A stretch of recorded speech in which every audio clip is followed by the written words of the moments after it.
본문의 말씀은요, 예수님께서 십자가에 돌아가시는 상황을 매달려서 돌아가시는 상황을 그렇게 표현한 것입니다. 그런 말씀이에요. 그런데 오늘 제가 특별히 돌아보고자 하는 것은 뭐냐면, 예수님께서 십자가에서 달리시고 일곱 번의 말씀을 하셨습니다. 7번의 말씀을 하셨어요. 그래서 이것을 십자가의 7원이라고 이렇게 얘기합니다. 그래서 예수님께서 말씀하신 이 예수님의 이 7번의 말씀, 이 말씀을 우리가 묵상함으로 인해서 깊은 예수님의 사랑을 우리가 발견하고자 하는 것입니다. 예수님이 하신 첫 번째, 두 번째, 7번째 말씀은요, 누가복음에 기록되어 있고요. 세 번째, 다섯 번째, 여섯 번째 말씀은요, 요한복음에 기록되어 있습니다. 그리고 네 번째 말씀은 마태복음과 마가복음에 기록되어 있습니다. 그래서 이렇게 7번 말씀하셨어요. 예수님이 제일 먼저 말씀하신 것이 무엇이냐 하면 누가복음 23장 34절에 나와 있는데, 그것은 바로 저들을 용서해 달라는 기도였습니다. 이에 예수께서 이르시되 아버지, 저희들을 사하여 주옵소서, 자기들이 하는 것을 알지 못함이니이다 하시더라. 주님은 십자가에 달려서 원망이나 저주를 하지 않았습니다. 주님은 오히려 자신을 해치는 가해자들을 위해서, 그 원수들을 향해서 기도하십니다. 아버지여. 주님이 하신 첫 번째 말씀은 아버지, 파테르였습니다. 주님은 십자가에 처형을 당하는 그 순간에도 하나님 아버지의 이름을 부르는 것, 그것을 중단하지 않으세요. 주님은 극한 고통 속에서, 또한 악인들이 자신을 못 박아 죽이는 그 순간 속에서도 예수님은 하나님 아버지를 부르십니다. 그리고 굳게 신뢰하세요. 우리가 아무리 죽을 것 같은 어려운 그런 환경 속에서도 가장 먼저 불러야 되고 찾아야 할 분은 바로 우리의 아버지 되신 하나님이십니다. 자, 우리 한번 같이 따라해 보세요. 아버지. 이렇게 부르셔야 돼요. 아시겠죠? 아버지 하고 다시 한번 불러보세요. 아버지. 힘들고 어려울 때마다 먼저 찾는 그 이름 누구요? 우리의 하나님 되신 아버지의 이름을 부르셔야 돼요. 주님은 저희를 용서해 달라고 기도하셨습니다. 이것이 가장 첫 번의 말씀이에요. 십자가에서 무고한 자신을 가장 잔악하게 처형하는 자들을 용서해 달라고 하는 기도입니다. 그들이 주님에게 행한 그런 악한 행위는요, 반드시 처벌받아야 하는 거기에 마땅한 것이었어요. 그런데 주님은 그들을 용서해 달라고 합니다. 왜냐하면 잘 몰라서 한 일이라고 그렇게 얘기해요. 그들이 모욕하고 십자가에 못 박힌 분이 누군지 몰랐습니다. 만약 그들이 예수님이 하나님의 아들이고 메시아였다면 어떻게 그것을 할 수 있겠어요? 주님은 그들을 용서해 달라고 간구하십니다. 저들의 죄를 용서해 달라고 하신 이 기도의 내용에는 저들의 지은 죄값을 내 몫으로 계산해 주십시오라는 그러한 의미가 있는 것입니다. 사실 이러한 기도가 없었다면 그날 수많은 사람들은요, 죄값으로 인해서 하나님 앞에 죽었을 것입니다. 다 사망. 그렇죠? 그러나 주님은 그들의 죄값을 자신이 대신 계산합니다. 그래서 수많은 사람들이 심판받지 않고 구원을 얻게 되는 것이죠. 오늘도 주님은요, 우리의 죄를 용서해 달라고 기도하고 계십니다. 우리가 지은 죄값을 주님이 대신 계산하시겠다라고 오늘도 기도하고 계시는 것입니다. 우리가 이렇게 교회에 나와서 하나님의 은혜 안에서 예배할 수 있고 거할 수 있는 것은 바로 이 주님의 용서해 달라고 하는 기도 때문인 것입니다. 오늘날 기술이 발전하면 발전할수록요, 오히려 영적인 일들에 대해서는 더 퇴보하는 상황을 봅니다. 많은 사람들이 하나님과 그 아들에 대해서 오히려 알지 못해요. 주님을 대적하고 모욕합니다. 당장에 심판받아 마땅한 일이지만 주님은 그들을 위해서 기도하시죠. 용서해 달라고. 그래서 하나님은요, 그들을 멸하지 않습니다. 그리고 은혜로 덮어주시는 것입니다.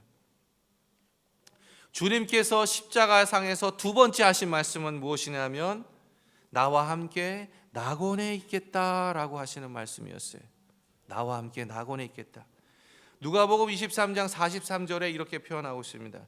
예수께서 말씀하시기를 내가 진실로 내게 말하노니 오늘 내가 나와 함께 낙원에 있으리라 하시니라. 이것이 예수님의 두 번째 말씀이에요. 첫 번째 말씀은 죄인들을 향한 용서를 구하는 기도였다면, 두 번째 말씀은 그 기도에 대한 열매를 우리가 확인할 수 있는 것입니다. 주님의 중보기도는요, 곧바로 주님과 함께 매달렸던 이 한 강도를 낙원에 이르게 하는 것입니다. 주님의 좌우편에는 죄인인 강도가 매달려 있었습니다. 주님의 좌우편에 매달린 두 강도는요, 세상의 모든 죄인들을 상징합니다. 우리는 모두 두 강도와 같이 우리의 죄로 인해 정죄받고 죽어야 하는 사람들인 것입니다. 주님을 모욕하며 조롱하던 강도처럼 주님을 믿지 않고 그렇게 있다가 심판받을 그러한 사람들인 거예요. 그러나 우리는 자기 죄를 회개한 강도와 같이 주님을 믿고 구원을 얻게 될 것입니다. 구원받은 이 강도는요, 주님을 믿고 구원받은 그런 모든 성도들의 상징이에요. 한쪽에는 심판받을 죄인의 모습, 한쪽에서는 주님을 받아들이고 믿음으로 자신의 죄를 사함받고 낙원에 이르는 그러한 구원받은 성도의 상징인 것입니다. 예수님 그 가운데 계세요. 이 구원받은 이 강도는요, 그렇게 얘기합니다. 자신이 사형받은 것은 당연하나 주님은 아무 죄가 없다고 시인합니다. 그래서 그는 예수님께 부탁해요. 예수님, 당신의 나라에 임하실 때에 나를 기억해 주십시오. 당신의 나라에 임할 때에 나를 기억해 주십시오. 그는 주님께 도움을 요청했습니다.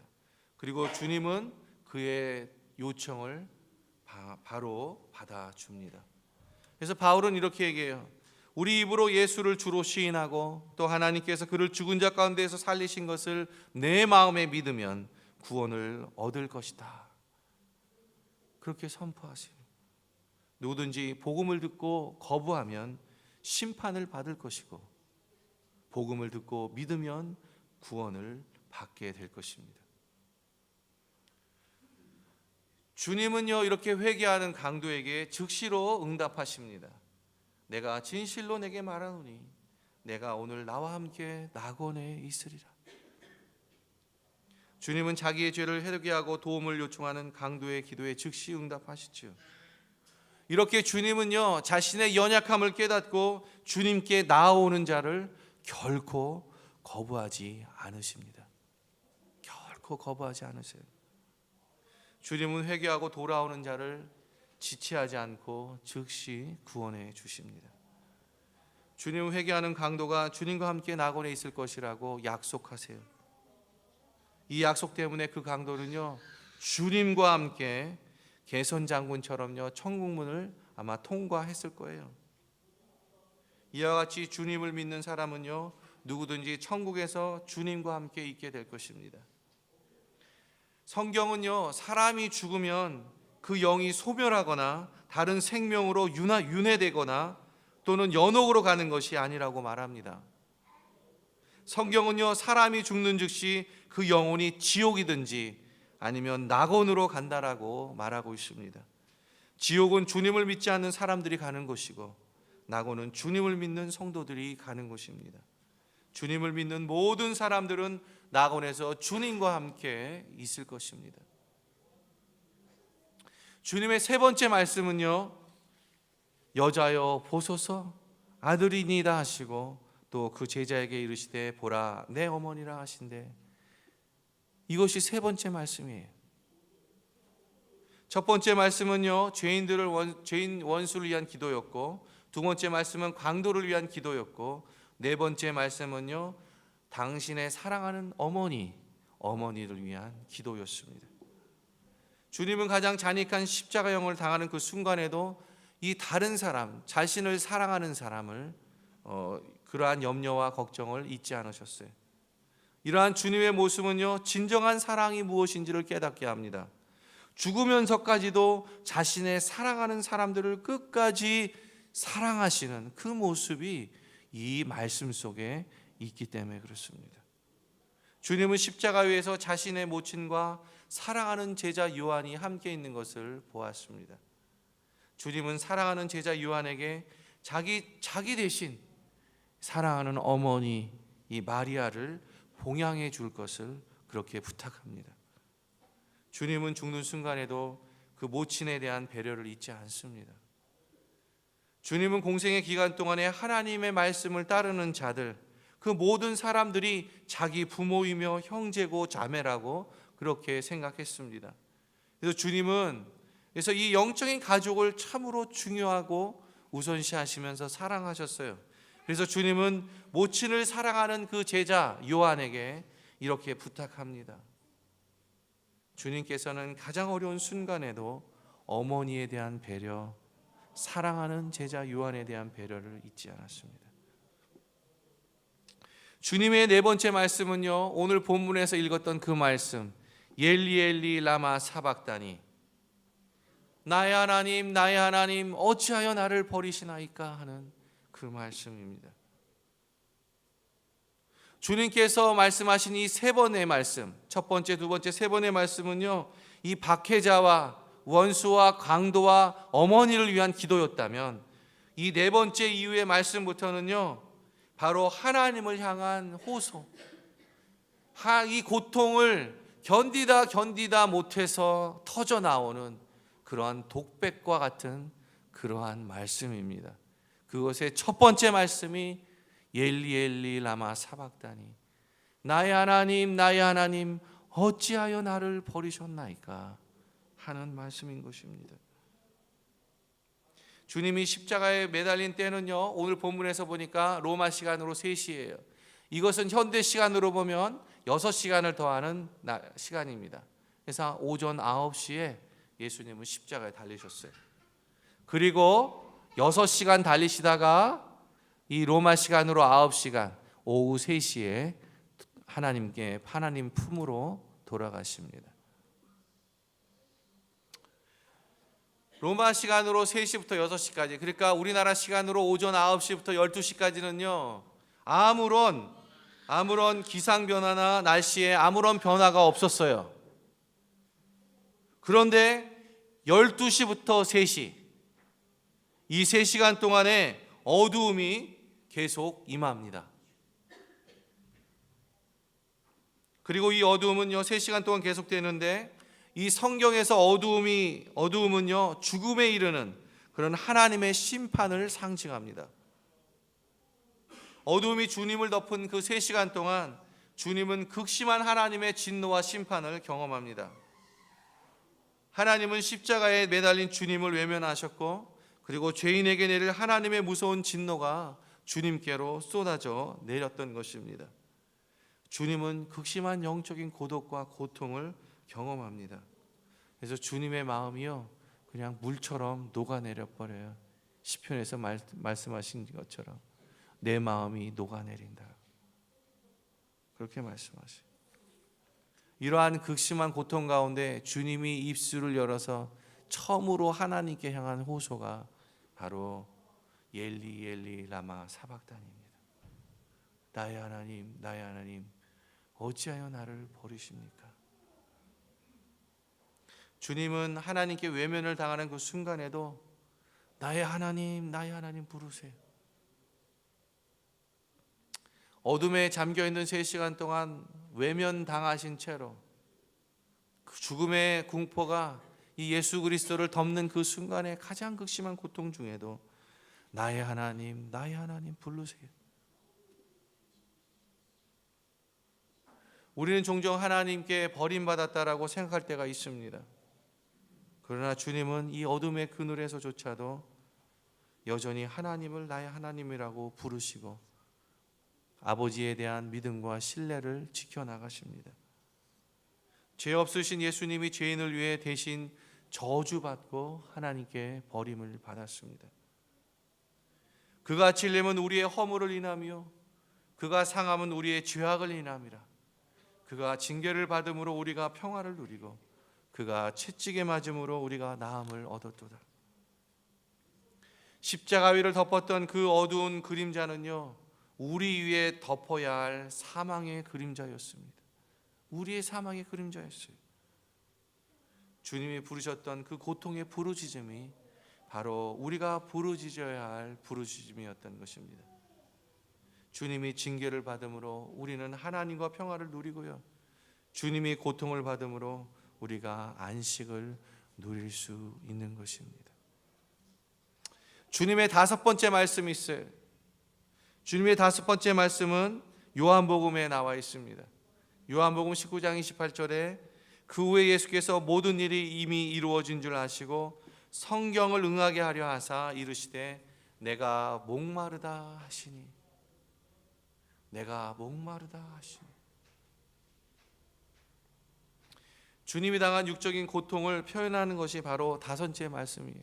주님의 고통, 내가 목마르다 하는 것이, 이것이 다섯 번째 말씀이었어요. 주님은 노마병자들의 사정없이 내리치는 그 채찍에 살이 찢기시고 가시관으로 머리에 피가 흘러내렸습니다. 주님은 고문당한 몸으로 무거운 십자가를 지고 골고다 언덕을 향해 갔고 손과 발이 못이 박혀 십자가에 매달린 채로 물과 피를 흘리며 말라갔습니다. 말라갔어요. 그래서 말씀하시는 거예요. 내가 목이 마르다.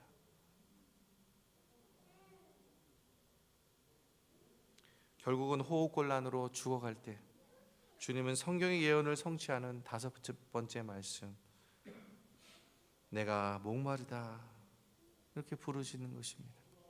성경의 구약 성경은 예언해요. 이렇게 예언합니다. 원수들이 주님의 옷을 제비 뽑을 것이고 주께서 하나님께 버림받고 목이 말라 할 것이며, 그래서 그들이 그 쓸개를 나의 음식물로 주며 목마를 때에 조를 마시게 할 것이라고, 신포도주를 마시게 하실 것이라고 예언했습니다. 그리고 주님은 그 성경의 예언대로 그 예언을 모두 성취하시는 것입니다. 주님은 사망의 그늘이 그를 덮고 있는 동안에 아픔과 굶주림 그리고 고통으로 인해 탈진하셨고 말라가셨습니다. 시편 기자가요, 이 고통을 이와 같이 표현하고 있어요. 내 혀가 이틀에 붙었으며 내가 부르짖음으로 피곤하여 목이 말라도다. 주님은요, 죄인들이 겪어야 할 지옥의 불구덩이를 십자가에서 경험하십니다. 주님이 십자가에서 겪으신 그 갈증은요, 바로 우리들이 겪어야 할 갈증이었습니다. 주님은 십자가 위에서 죄인들이 받아야 될 그 갈증을 친히 대신 담당하셨던 것입니다. 만일 주님이 이러한 극심한 갈증을 느끼지 않으셨다면 우리 모두는 음부에 떨어져서 죽음의 갈증을 느껴야 했을 것입니다. 사랑의 하나님은요, 우리를 대신해서 주님을 목마르게 하셨어요. 우리를 대신해서 갈증을 느끼게 하셨고 우리를 위해 죽으셨고 우리를 위해 다시 살아나셨습니다. 주님이 우리를 대신해서 갈증을 느끼셨기 때문에 주님을 믿는 모든 성도들은 주님으로부터 오는 생명의 생명수를 마실 수 있게 된 것입니다. 주님은 말씀하세요. 내가 주는 물을 먹는 자는 영원히 목마르지 아니하리니 나의 주는 물은 그 속에서 영생하도록 솟아나는 샘물이 되리라. 예수님이 하신 여섯 번째 말씀은요, 요한복음 19장 30절에 나와 있는데, 예수께서 신포도주를 받으신 후에 이르시되 다 이루었다 하시고, 여섯 번째 말씀이요, 내가 다 이루었다, 이 말씀이었어요. 다 이루었다.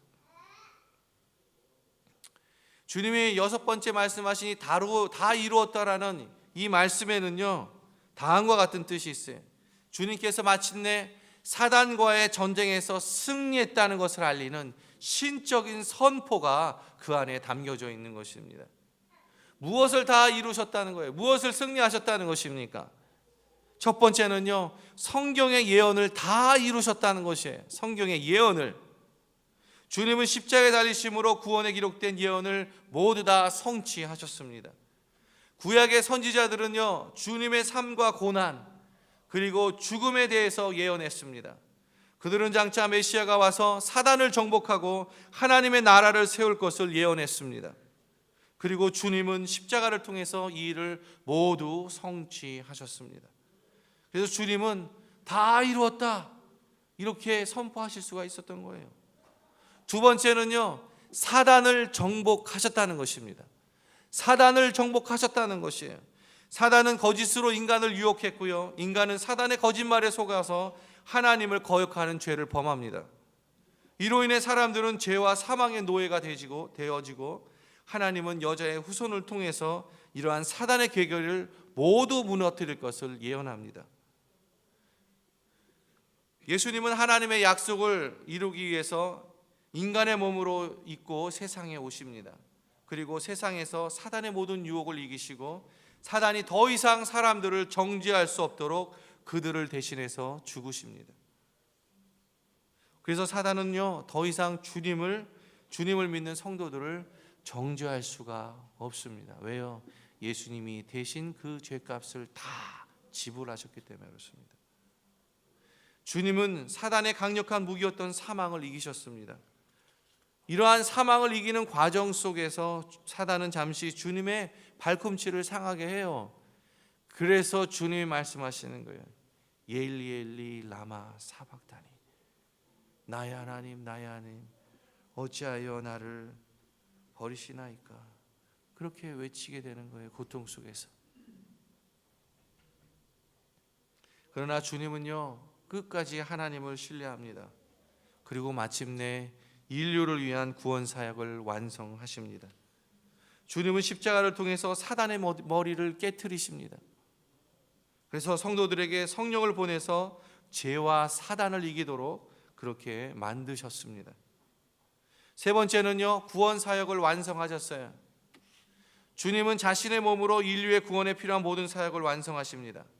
이제 우리를 위한 하나님의 모든 구원의 사역은 끝이 났어요. 우리를 위한 하나님의 구원 사역은 예수 그리스도를 통해서 모두 끝이 난 것입니다. 더 이상 우리가 우리의 구원을 위해 추가하거나 해야 할 일은 하나도 없는 것입니다. 우리가 구원을 위해 할 수 있는 유일한 일은 주님이 이루신 구원 사역을 믿는 것뿐입니다. 주님은 구원에 필요한 모든 일을 하나도 남김없이 완수하였기 때문에 구원을 위해서 선행이나 다른 것을 추가하려는 행위는 일체 필요하지 않다는 것입니다. 주님은 자신의 몸으로 모든 구원의 사역을 이루셨습니다.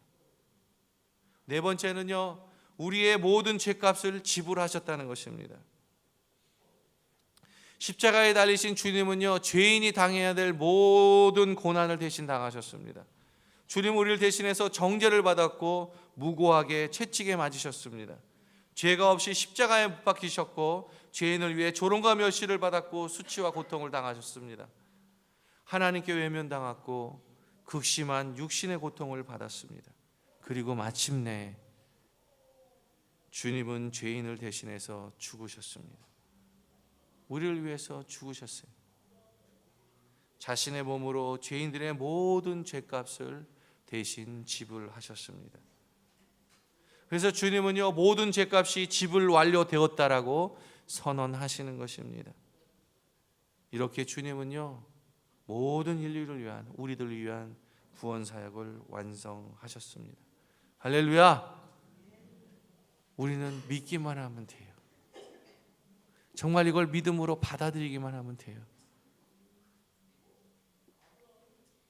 망설이지 마세요. 무언가 뒤에 남아있다라고 생각하시면 안 돼요. 그냥 믿고 받아들이시면 돼요. 그리고 이 구원의 삶을 은혜로 말미암는 믿음으로 우리가 살아가면 되는 것입니다. 자, 마지막으로 주님의 마지막 7번째 말씀은 무엇이었냐? 그것은 이와 같은 말씀입니다. 아버지여, 내 영혼을 당신의 손에 의탁하나이다. 아버지여, 나의 영혼을 아버지께 부탁합니다. 누가복음 23장 46절에 나와 있어요. 주님께서 십자가에서 마지막 하신 말씀입니다. 그것은 하나님께 자신의 영혼을 의탁하는 그런 기도였습니다. 사람들은요, 누구나 다 죽어요. 영원히 사는 것은 없어요. 이 세상에 정말로 영원히 살고자 정말 소망했던, 그래서 사람이 할 수 있는 모든 짓은 다 해봤던 진시황이 있어요. 그러나 그 역시도 죽습니다. 모든 사람은 다 죽어요. 이것에서 외예적인 인간은 한 사람도 없습니다. 사람들은 저마다요, 임종하기 전에 남기고 싶은 말들이 있습니다. 하나님을 믿지 않는 사람이 임종에 남기는 말은요, 참으로 침통하고 우울할 수밖에 없어요.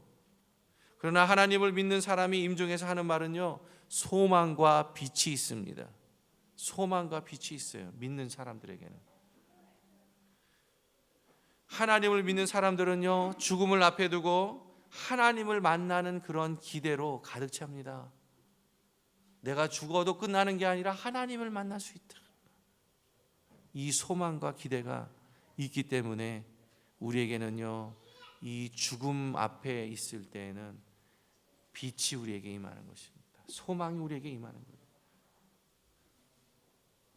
하나님께 맡긴 영혼은 안전합니다. 왜냐하면 아무도 하나님 아버지의 손에서 그 영혼을 빼앗을 자가 없기 때문인 것입니다. 그래서 하나님을 신뢰하는 사람은요, 결코 죽음이 두렵지 않아요. 우리는 죽음 앞에서 우리 영혼을 하나님 아버지께 맡길 수 있기 때문인 것입니다. 그리고 하나님은 우리의 영혼을 기쁘게 받아주실 것이기 때문에 그래요. 내가 사망의 음침한 골짜기로 다닐지라도 해를 두려워하지 않을 것은 주께서 나와 함께 하심이니라. 내가 죽음을 두려워하지 않는 이유는요, 내가 살아있을 때나 죽을 때나 하나님께서 함께 하신다는 사실이에요. 이것이 죽음 앞에서조차도 모든 믿는 자들에게는 소망이 되는 것입니다. 우리는요, 죽는 순간에도 우리의 영혼이 주님과 함께 낙원에 있게 될 것이에요. 그리고 주님이 다시 오실 때 썩지 않는 그 부활의 몸으로 변화해서 주님을 맞이하게 될 것입니다. 그래서요, 성도들은 사는 것뿐 아니라 죽는 것도 유익한 것입니다. 사는 것뿐만 아니라 죽는 것도 유익한 거예요. 자기 영혼을 하나님께 맡길 수 있는 사람에게는요, 죽음은 아름다운 것이 될 것입니다. 사랑하는 성도 여러분, 죽음을 준비하면서 사는 삶 사세요. 세상에 휩쓸려서 허랑방탕 살지 마세요. 허랑방탕한다는 삶이 막 술 먹고, 자기 시간을 이유 없이 그렇게 사는 그것을 말하는 게 아니에요. 여러분, 하나님 앞에 허랑방탕한 삶은 뭐냐면요, 자기 자신이 스스로 자신의 주인이 돼서 살아가는 그 삶이 허랑방탕한 삶이에요. 그게 믿는 자들의 삶이 아닙니다. 착각하시면 안 돼요. 하나님과 관계없이 살아가는 그 삶이 허랑방탕한 삶입니다. 세상처럼 술 취하고 성적으로 문란하고, 물론 그것도 굉장히 허랑방탕한 삶이지만 하나님의 입장에서는 하나님과 관계없이 살아가는 그 삶이 허랑방탕한 삶이에요. 우리 모든 성도님들은 이런 허랑방탕한 삶을 살아가지 않는, 한순간이라도 하나님과 동행하는 삶을 살아가는 그러한 모든 분들이 되기를 주님의 이름으로 축복합니다. 우리는 주님께서 오늘 십자가에서 말씀하신 7가지의 말씀을 우리가 돌아봤습니다. 십자가사의 7원을 돌아봤어요. 왜 주님은 십자가 위에서 그렇게 극심한 갈증을 느끼셔야만 했을까요? 주님이 심한 갈증을 느끼는 장면을 보면서 우리는 무엇을 깨닫고 있습니까? 하나님의 사랑을 깨닫습니다. 나 같은 죄인 살리신 하나님의 은혜를 생각하게 됩니다. 아마 우리 오늘 특별한 순서를 가질 거예요. 우리 YM에 있는 우리 형제 자매들이 선교를 떠나기 전에 나와서 하나님 앞에 그 선교를 드리면서 그리고 자신들의 간증과 찬양을 하게 될 것입니다. 나 같은 죄인 살리신 주 은혜 놀라와. 아마 이 찬양 할 것 같은데 맞죠? 아니에요? 바꿨어요? 우리 찬양할 때 우리 같은 마음으로 우리 같이 그 선교에 동참하는 마음으로 그렇게 했으면 좋겠습니다. 같이 기도해 줬으면 좋겠어요. 우리는 주님을 모독하고 저주하는 그러한 강도에 속합니까? 아직 아니에요? 아니면 회개하고 주님을 요청하는 그러한 강도에 속할 것입니까? 성도님들 어느 쪽에 속하길 원하세요? 주님은 죽으시면서까지 죄인들을 용서하시는 모습을 봅니다. 우리에게 용서하기를 부탁하고 계세요. 혹시 지금까지 용서하지 못하고 있는 분들이 계십니까? 이 시간에 용서하시는 주님을 바라보면서 적극적으로 용서하시기를 소망합니다. 다 이루었다라는 그 주님의 말씀을 들으면서요, 우리는 어떤 생각을 하게 됩니까? 주님이 우리의 모든 죄값을 다 치르시고 완성하신 것을 믿으십니까? 더 이상 구원의 문제에 대해 고민할 필요가 없어요. 단지 예수님이 하신 모든 것을 은혜로 믿는 것 외에는 다른 어떤 것도 필요가 하지 않습니다. 주님을 받아들이십시오. 주님을 믿으십시오. 힘들고 어려운 시험과 고난 중에도 우리는 하나님 아버지를 부르고 의지하는 일을 계속하고 계십니까? 여전히 예수님이 이 문제에 해결할 유일한 분으로 신뢰하고 계십니까? 우리는 때로 하나님께 버림받은 것처럼 느낄 때가 있습니다. 하나님께 간구하지만 우리의 간구에 응답하지 않는 것처럼 그렇게 느낄 때가 있어요. 그때에도 우리는 여전히 하나님 아버지를 부르고 의지합니까? 아니면 너무나도 서운해서 주님 곁을 떠난 적은 없습니까? 어떠한 상황에서도 변함없이 주님을 신뢰하는 우리가 될 수 있기를 주님의 이름으로 축복합니다. 자, 이제 말씀 맺을게요. 주님의 은혜와 사랑을 생각하면서 주님을 사랑하기를 소망합니다. 주님을 변함없이 믿는 그러한 믿음을 소유한 그러한 모든 한인연합회 성도님들이 되시기를 주님의 이름으로 축복합니다. 우리 함께 기도하겠습니다.